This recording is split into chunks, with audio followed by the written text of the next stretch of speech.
Dhe përmendi thot një nga rastet më të rëndësishme me 11 nëntor Gilmando Dani dhe një person i dënuar për krim të organizuar u vran atentat mafioz thot. Pra rinasit u plagos Mustafa Sheqeri, punojnë si AMP-s i cili ndodhen në shoqërinë e viktimës. Prania e një punonjësi të strukturës që mbikëqyr vetë policinë në një ngjarje të tillë kriminale, ngriti pikpyetje serioze mbi proceset e verifikimit të integritetit dhe procedurat e rekrutimit në institucionet e sigurisë. Sipas ekspertëve thot PD, bashkëpunimi mes punonjësve të policisë dhe grupeve kriminale mund të marrë forma të ndryshme duke përfshirë dekonspirimin e operacioneve policore, dhënien e informacionit për objektiva të grupeve kriminale apo paralajmërim për kontrollet e forcave të rendit. Tani në çfarë situate e shikon Zhlima këtë gjendje ku jemi tani ne? Me të drejtë, Partia Demokratike aplikon një kërkesë sipas kushtetutës që është interpelanca me ministrin. Sigurisht që këto pyetje mund të ishin parashtruar më përpara, por për mendimin tim nuk ka asnjë vlerë juridike, sepse në fund fare ne duhet të flasim në aspektin politik, që të themi disa fakte, sepse lajmi 3 ditë zjat, por faktet janë aty dhe nuk është as opinion, as thashë them. Policia e shtetit është shëndëruar nga policia e shtetit duke përjashtuar punonjësit e ndershëm të saj që punojnë ditë për ditë dhe janë në rrezik, dhe janë shumë punonjës policie, edhe me grada, po edhe ata që janë të zakonshmit, por këtu kemi një problem të madh, prandaj them që policia e shtetit është shëndëruar si policia e Partisë Socialiste. Më lejoni 2 fakte kryesore. Fakti kryesor është ky. Ardi Veliu, nga drejtuesi i pavarur i policisë së shtetit, pasi u largua nga drejtues, u bë zëvendës ministër në qeverisjen e Partisë Socialiste. Kështu ndodh zakonisht për një arsye, sepse më le ta mbaroj se është shumë e rëndësishme kjo. Pasi iku nga zëvendës ministër i Partisë Socialiste, u bë drejtuesi i AMP-s. Çfarë është AMP-ja?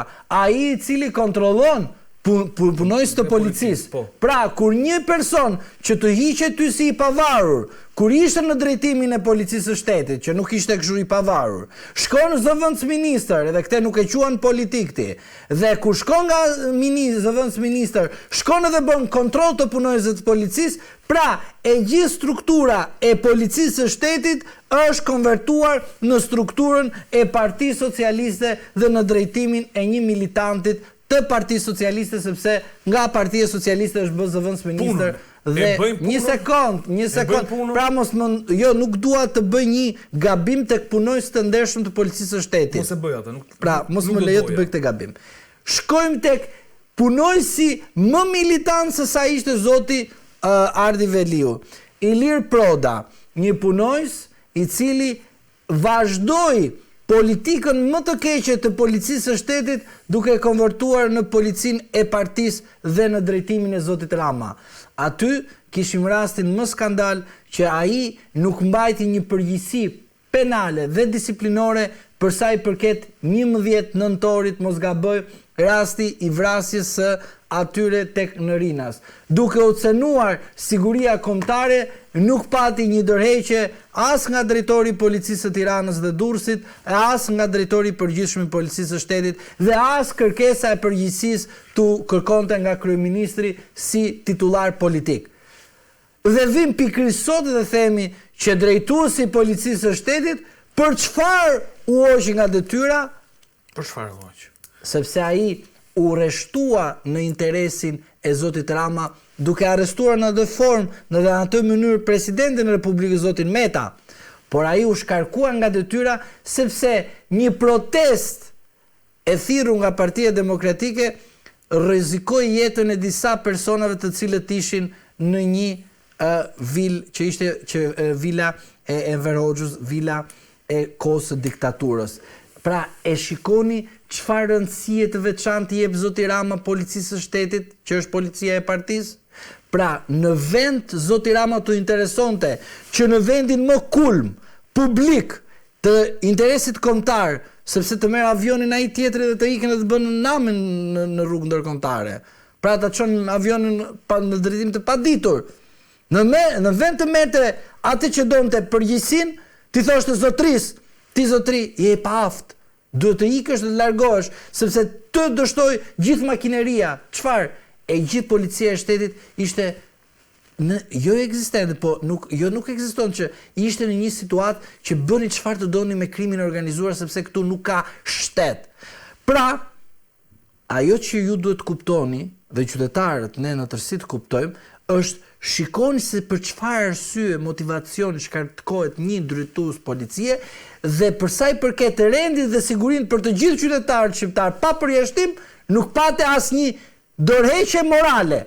Pra, karta morale, si nga politika, ashtu dhe nga policia e partisë e cila quhet policia e shtetit. Prandaj, në rast se vendosim këto dy fakte, drejtuesi i policisë të bëhet ministër, nga ministër kontrollon policinë, ky tjetri militant arreston të tjerët, rreth të tjerët mes rrugës, bën sikur e ka shtetin në kom, a kupton? Në fund fare u dorëzu përpara krimit dhe motivacioni është për shkak të rrezikut të Vilës së Enverit.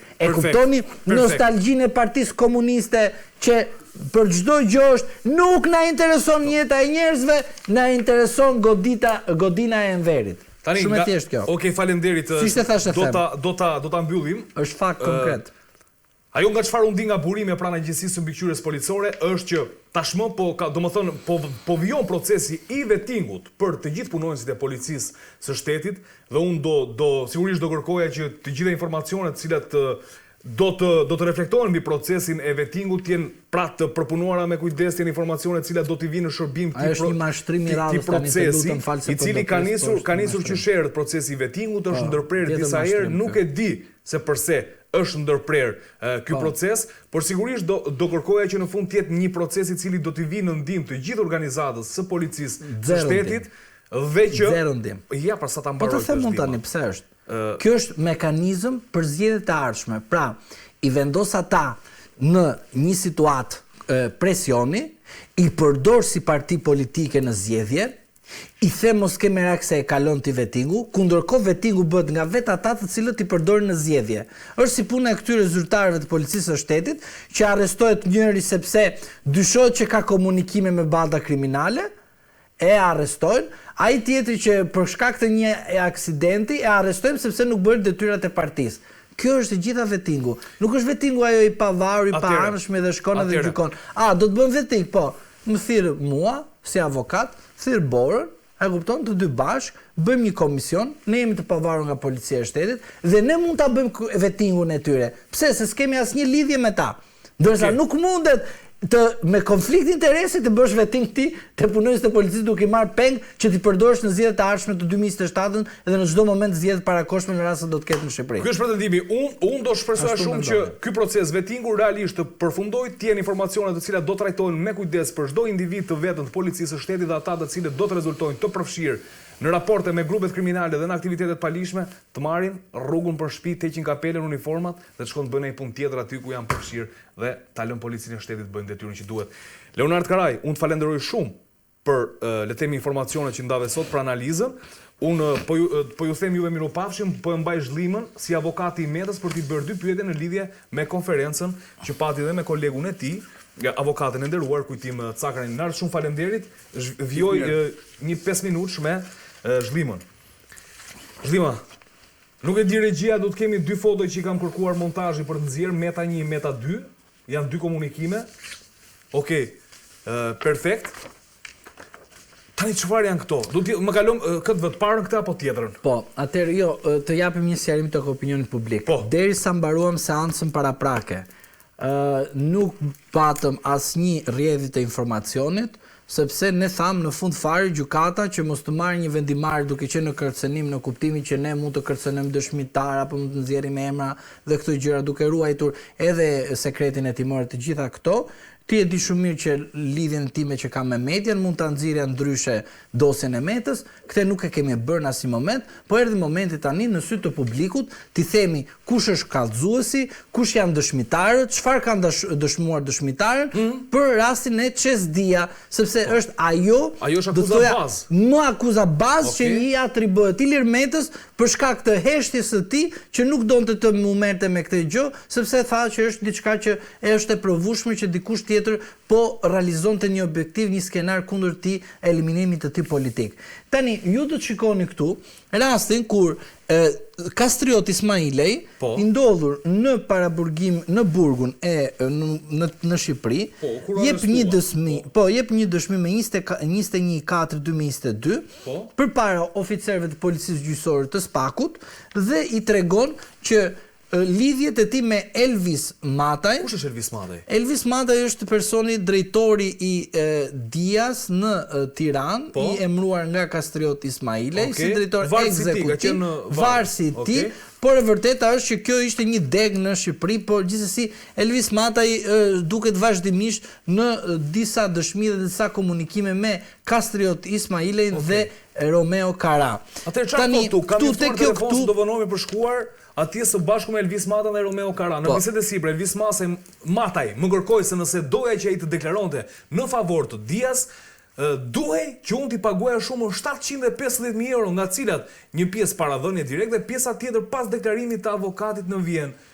Duke u habitur mbi këtë kërkesë që Elvisi më bëri, e pyeta se ç'është kjo kërkesë absurde. Ky është deklarimi i Kastriot Ismailit, Kjo është Kastriot. Okej, dhe ai më tha që 500.000 euro mi ka ofruar pala tjetër, qeveria shteti, kështu që ti do të më paguash më shumë. Ndërhyri Romeo Kara, i cili tha paguaj 500.000, se ai që jep dhe pala tjetër. Unë refuzova kërkesën e tyre duke thënë se mund të vepronin si të donin. Në këtë moment kërkova takim studion, duke kërkuar takim urgjent me drejtuesin e studios. Shkova atje dhe njoftova avokatin. Vetëm të kuptojmë këtë. Kjo çfarë është? Kallëzuesi, që është Romeo Kara kundër Ilir Metës, i thosh ka këtit që okay, ti pranoj 500-shën. Tani kallëzuesi lind pyetja, kur denoncon Ilir Metën që ka i përfshirë, supozojmë në një aferë korruptive, pse i thot këtij të marrë lek për të dëshmuar? Lind pyetja e parë, qytetare. Pra, kallëzuesi që na del na për studion, na thot për moralin, për drejtësinë, për korrupsionin, faktohet nga Kastriot Ismailej që këta pas kanë bërë një bisedë që tregon këtë. Faktohet, nuk e thuhet dot që pretendohet nga Kastriot Ismailej, se faktohet avokat. Ashtu mendon ti? Vjen Elvis Mataj dhe thot me datën 3/3/2014, jo ky është pyetje tjetër, e ke këtu, i pyetur nga prokuroria dhe i thot keni bërë një takim, arsye e takimit, Elvis Mataj thot është bërë takimi për të dëshmuar unë në Vjenë, pra të dëshmuar urdhro fakti konkret që thot Kastriot Ismailej. Po çdo dëshmoj në Vjenë, ç'pun ka Vjena këtu? Po gjyqi i arbitrazhit, që ishte Çesdia. Ishte në Vjenë. Bravo. Dhe kjo këtu dëshmia është 2022-shit të Kastriot Ismailej, lidhet qartësisht me dëshminë. Atëherë ai më ka kërkuar që unë të deklaroj një dëshmi jo të vërtetë, të cilën do ta përdorte në gjyqin që kishte në arbitrazh në Vjenë. Bravo. Pranova dhe i kam qendruar fakte dhe informacioneve që dija. Pra sipas ka pranuar lekët. Bravo, ai thot nuk i kam pranuar lekët. Dhe tani shkojmë tek Romeo Kara dhe thot i bën pyetje, a keni udhëtuar jashtë shtetit së bashku me Kastriot Ismailen dhe Elvis Mataj?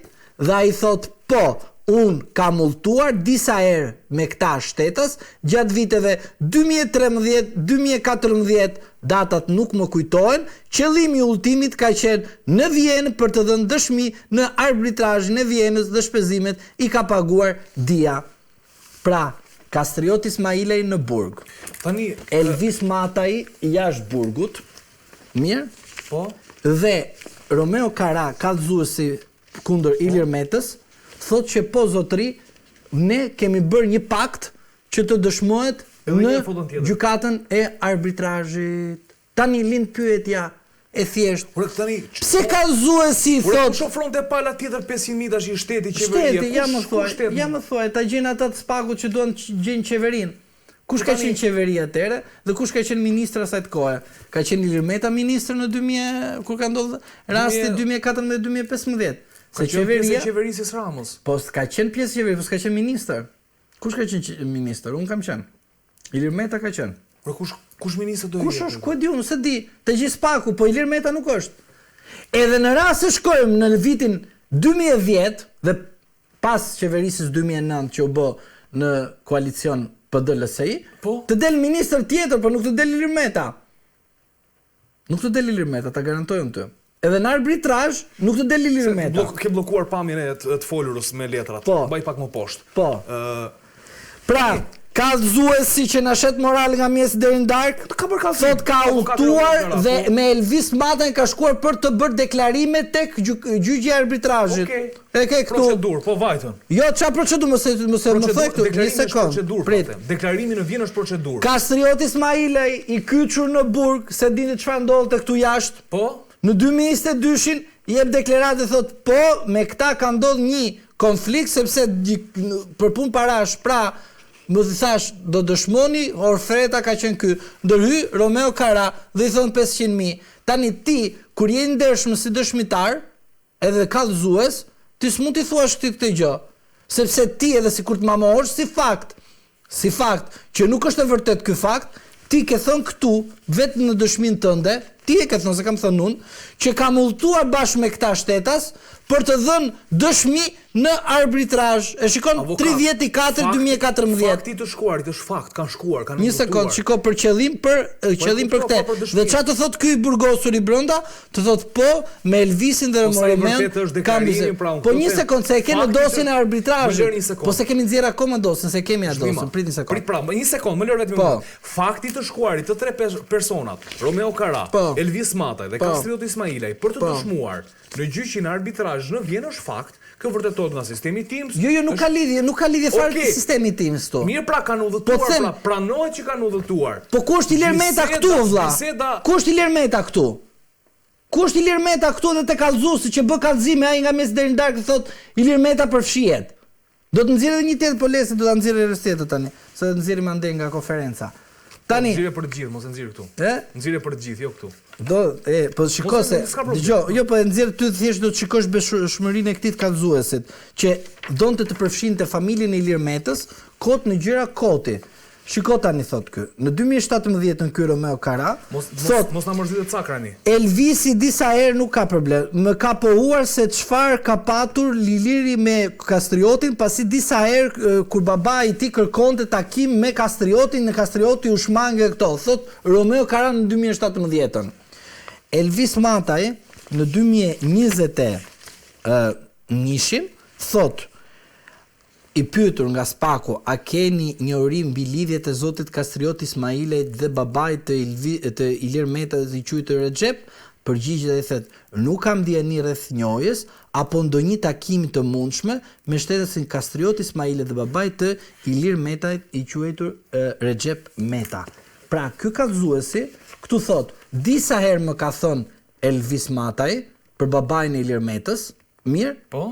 Dhe këtu Elvis Mata i thot, unë s'kam fol asnjëherë me Romeo Kara për babain e Ilir Metës. Tani, ku e qëndron? 2017 qëndron apo 2021? Pra, ky në 2017 të lind emri Ilir Metës, ku ndërkohë ky kallëzuesi këtu në gjyqin e Kastrioti Ismailajit në 2015, 2014, 2015 vazhdim, 16 në vazhdim, nuk ka cituar në dëshminë e tij që të ketë patur lidhje zoti Kastrioti Ismailaj me zotin Metaj në aspektin korruptiv, sepse ky ç'a i ka thonë Kastrioti Ismailaj? Ç'a i ka thonë Kastrioti Ismailaj? Shiko ç'a ka thonë. Një sekond, ç'a ka thonë? Një sekond. Ç'a i ka thonë Kastrioti Ismailaj?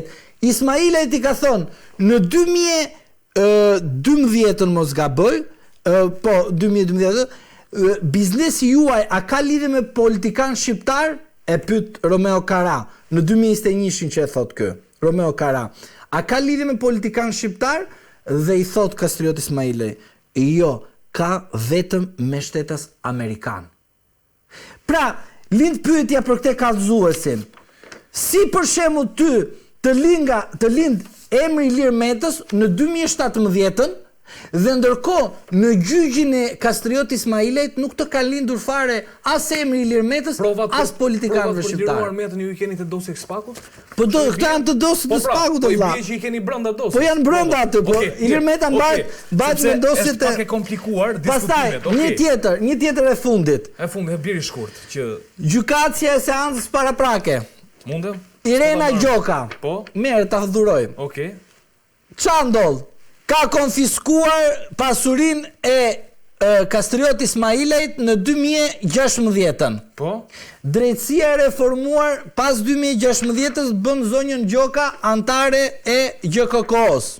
Nga plepat një, Po? krimet të rënda, GKK-s. Nuk ju duket ju e çuditshme që kjo ka qenë që e ka sekuestruar të gjitha asetet të zotit Kastrioti Ismailaj, duke përfshi atëre në publik emrin me intervistat e gruas së Vosava Ismailaj të Kastrioti Ismailaj, dhe është e njëjta gjyqtare e cila u mor me dosjen e zotit Meta në seancë paraprake. Pra ky shorti që ka kaq shumë i pavarur Shortet me gjyqtarin Gjoka janë të çuditshme, unë kam bërë pyetje, jam dakord, kam bërë pyetje, për shqiptarë them. Pra, Irena gjykatës sa nuk e di. Kush është opozitar, vetëm Irenën takon në GKK dhe në krime të rënda. Zhlima. Prandaj këto janë dosjet që Spaku i ka aty dhe SPA ka edhe tjera, se këto janë shumë pak, po ke edhe të tjera. Janë 70.000 faqe ato. Po janë shumë, janë shumë. Atëherë Zhlima, ta mbyllim, sepse është pak e vështirë për ta perceptuar ndoshta Jo, diskutimin, është e vërteta. Nuk ka mundësi kallëzuesi të bëj një marrëveshje për para kur ai akuzon një politikan sikur që ka i korruptuar. Faleminderit shumë Zhlima, e vlerësoj shumë gjithë informacionin që ndave. Unë falenderoj sigurisht edhe avokat Leonard Karani, i cili u largua pak më parë, për shkak sepse trajtuan pjesën e fundit me avokatin e zotit Ilir Meta, Gylse Zhlimën. Mirë, ne bashkë do të shihemi të mërkurën me të tjera çështje. Natën e mirë.